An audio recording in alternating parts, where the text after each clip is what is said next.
Hello guys, welcome back to my channel. Tuni Sunday ni khu global thai koi pau patin cho thangwa na campaign. Tunia he le adang long he pun ke hi vo chawa mi ka hin. Vo cha ka wa ya cho tai vo an hola ka chi dei tan. Ka vo cha hoi pi pi ka ne sa ji ham ti cho kan vat sa diu he. Thật đây đón đây.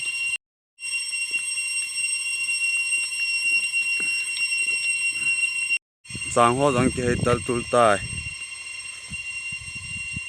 Amui nam that ji nge.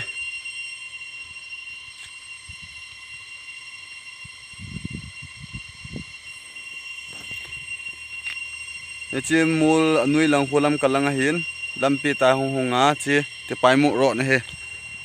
te pai mu ro te pai mu ro hin ka khulam pi wa zo nin te pai mu ro ti dan chu chi lampi izui ya le Mizoram chan ki lung the he chi lai lampi he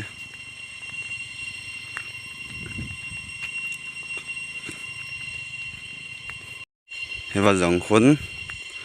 nga go lang o chance mu di tam piom kit tai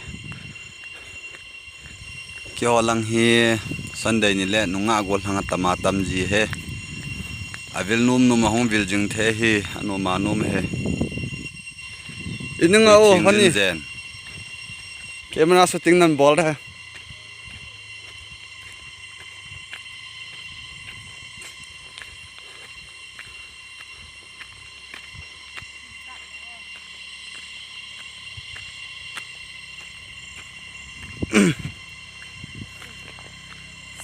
tâm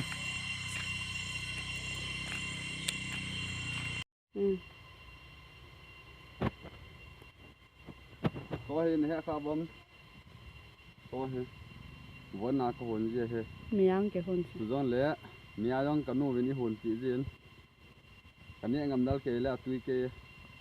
nên ní trai theo hệ bal to pal đi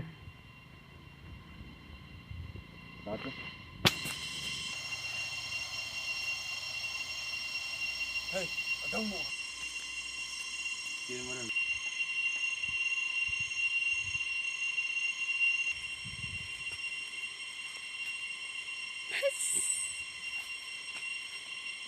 bulan lại cho cả mà gặp thế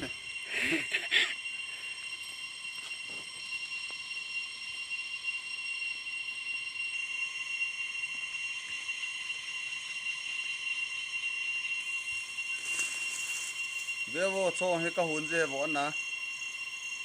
cho hết tùy đua đu hết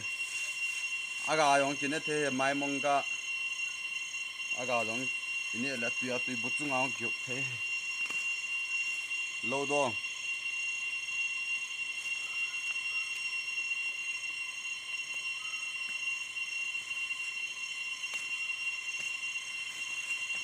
tôi cả say nó mình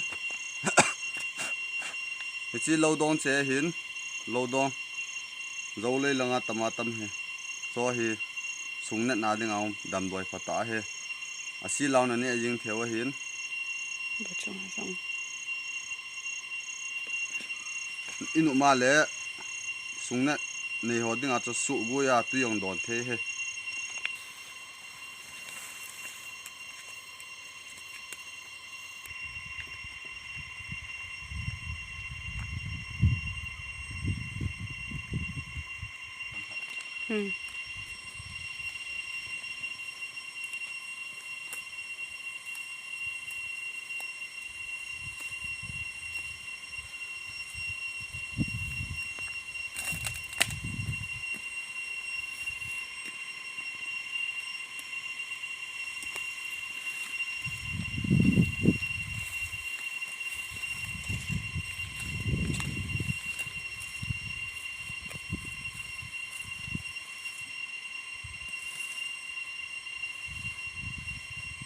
hello guys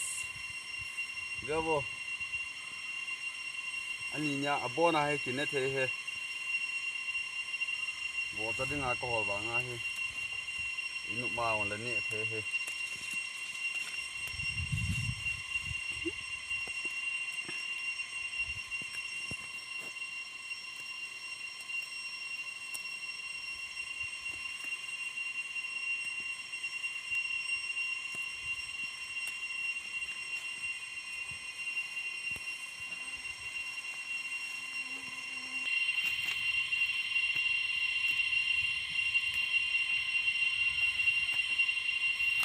mình sẽ vang lại lên nhẹ hơi lẩu hoàng hơi thì có hơi nè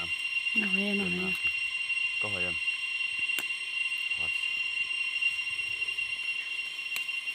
Nó bằng à hơi à vẫn hả?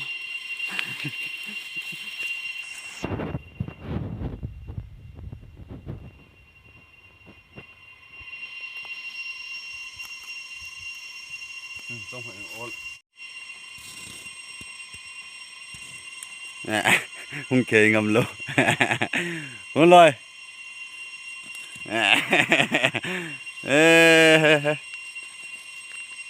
cái nụ dòng hen nó ngã họ đã nà dạ chân lại đã này hình hol đi mo cái khó sung u chú chỉ khu ai tai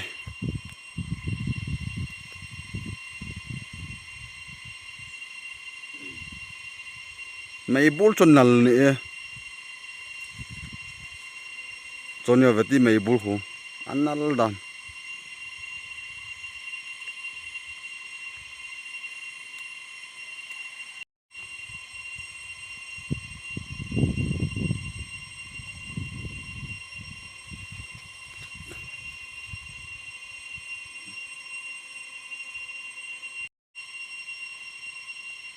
lôi le pai nu le pa su piu le nau te ho